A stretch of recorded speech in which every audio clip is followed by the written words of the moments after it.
Hello दोस्तों, एक बार फिर स्वागत है आपका अपने यूट्यूब चैनल स्टेनो गुरुजी स्टडी सेंटर में। दोस्तों आज की इस वीडियो में हम लोग प्रैक्टिस करेंगे 80 वर्ड प्रति मिनट की स्पीड से डिक्टेशन, जो कि प्रीवियस डिक्टेशन है आरआरबी स्टेनोग्राफर स्किल टेस्ट। जैसे कि आप सभी को पता है कि स्किल टेस्ट का डेट जो है घोषित हो चुका है। इसका पीडीएफ आपको हमारे टेलीग्राम पे मिल जाएगा। टेलीग्राम का लिंक नीचे डिस्क्रिप्शन बॉक्स में दिया गया है, आप वहाँ से टेलीग्राम ज्वाइन कर PDF free of cost download कर सकते हैं। तो वीडियो में आगे बढ़ने से पहले जिन्होंने चैनल को सब्सक्राइब नहीं किया है, प्लीज़ चैनल को सब्सक्राइब कर बेल आइकन को प्रेस कर लीजिएगा, जिससे कि आने वाले वीडियो की नोटिफिकेशन आप तक सबसे पहले पहुंचे।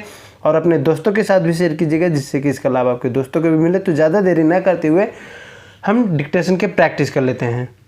5 सेकेंड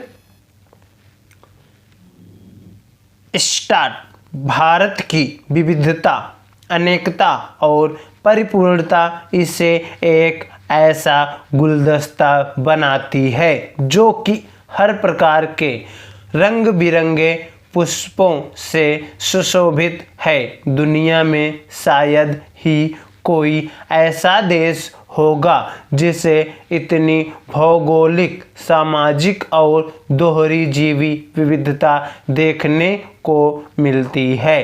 हरे भरे खेत, हिमखंड, मरुभूमि, सागर के लहरों की अट्टखेलियाँ, सब कुछ तो है जो कि पर्यटकों को अपनी ओर आकर्षित करता है।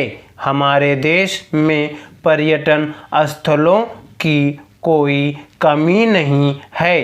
प्रेम के शाश्वत प्रतीक ताजमहल से लेकर दक्षिण भारत के मंदिरों और राजस्थान के भव्य मंदिर जैसे स्मारक देश भर में फैले हुए हैं। इसी तरह बर्फ से ढकी हुई हिमालय की चोटियों, घने जंगल, सुनहरे तट और रेतीले मरुस्थल भारत के पर्यटकों के लिए सही मायनों में कटीले गंतव्य बनाते हैं।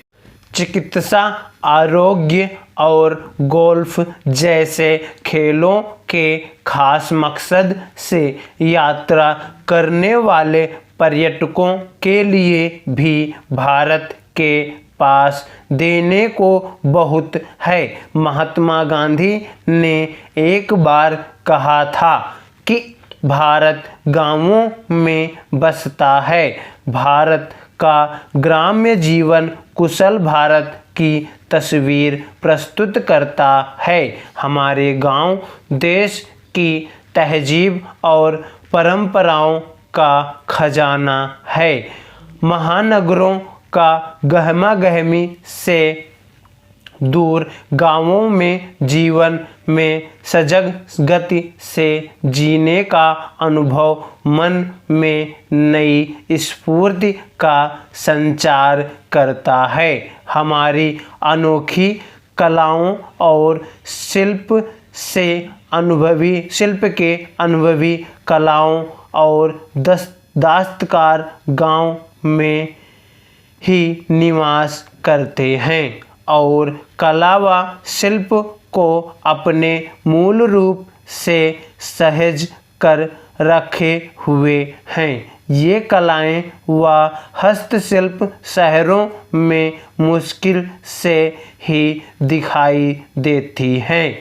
यह बात भी किसी से छिपी नहीं है कि ग्रामीण क्षेत्रों में रहने वाले आमतौर पर किसान हैं और कई बार उनकी आमदनी शहरों में रहने वालों की तुलना में कम होती है।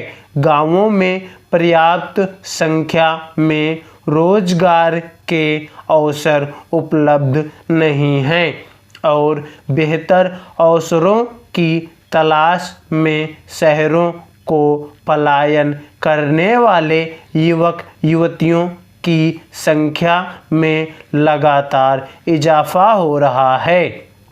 नतीजा यह हुआ है कि गांव की कुछ परंपरागत कलाएं व हस्तशिल्प धीरे धीरे विलुप्त होते जा रहे हैं।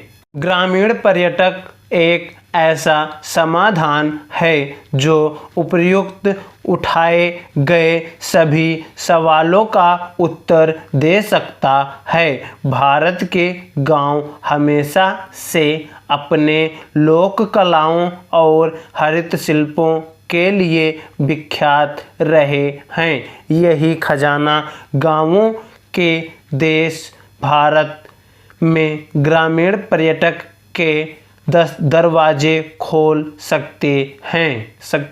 जहां एक तरफ यह ग्रामीण युवकों के लिए रोजगार का एक उत्तम माध्यम बनेगा, वहीं दूसरी ओर विभिन्न तहजीबों, भाषाओं और जीवन शैली के लोगों को एक दूसरे के करीब लाकर हमारे राष्ट्रीय एकता को मजबूत करेगा।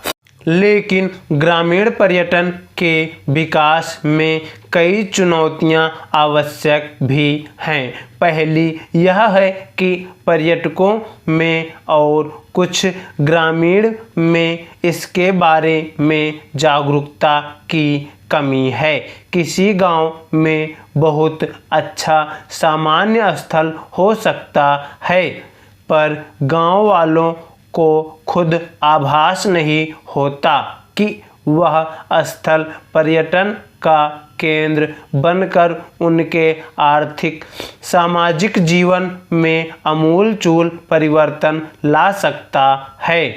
ग्रामीण पर्यटन विकास के लिए सबसे जरूरी है ग्रामीण के बीच जागरूकता का प्रसार करना और देश विदेश में ग्रामीण पर्यटक को कुशल मार्केटिंग सफल रणनीति से तेजी आएगी। साथ ही हमें अपना आधारभूत ढांचा भी विकसित करना होगा ताकि जब पर्यटक भारत के गांव में जाएं तो उनके लिए अच्छे मार्ग हों, ठहरने का साफ सुथरा स्थान हो, स्थानीय टूरिस्ट हो, गाइड हो जो उन्हें वहां के स्थानीय स्थल दिखा सकें। भारत सरकार इस ओर पूरी तरह से सजग है। प्रधानमंत्री स्वयं अपने भाषणों में अक्सर पर्यटन विकास के महत्व पर बोलते हैं। ऐसी स्वदेश योजना प्रारंभ की गई है जिसमें धर्म, कला, 13 पर्यटन विकसित किए जाएंगे।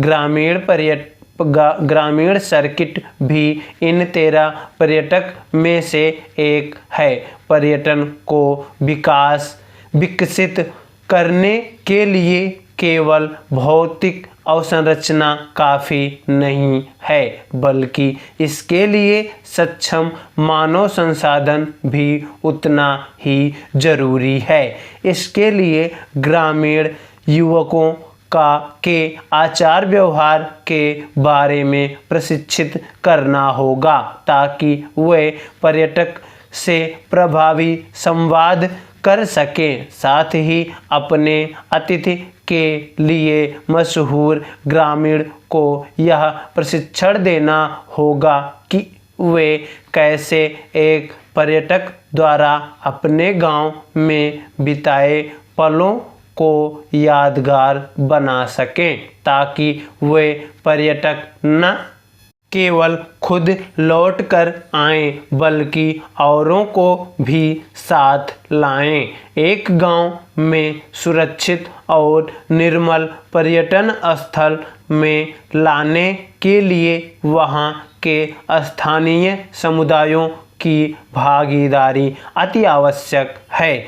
इसके लिए सरकार, NGO, पंचायत, समुदाय संगठन सभी को साथ मिलकर काम करना होगा। गांव में स्वयं सहायता समूहों के जरिए भी स्थानीय कलाओं एवं स्थलों का विकास किया जा सकता है। अंत में हम कह सकते हैं कि विश्व में तेजी से फैलती शहरी आबादी, शहरों के कोलाहल, थकान भरे माहौल से गांव में शांति और सद्भाव वातावरण में जरूर बिताने जाएंगे। यह ग्रामीण पर्यटक के लिए सबसे महत्वपूर्ण है। इसमें कोई दो राय नहीं है कि ग्रामीण पर्यटन से स्थानीय लोगों के जीवन में सकारात्मक बदलाव आएगा और गांव का चहुमुखी विकास होगा। समाप्त। ओके दोस्तों, यह 80 शब्द प्रति मिनट की स्पीड से डिक्टेशन था। आप लोग प्रैक्टिस कीजिएगा। 27 तारीख को आरआरबी स्टेनोग्राफर इसका स्किल टेस्ट लगा हुआ है। आप लोग ट्रांसक्राइब कीजिएगा और मैटर को ट्रांसक्राइब करके देखिएगा कि कितनी गलती हो रही है। जैसे कि एसएससी स्टेनोग्राफर का भी स्किल टेस्ट हुआ, उसमें खंड 1 का मैटर बोला गया था, खंड 1 खंड 2 का ही मैटर बोला गया था।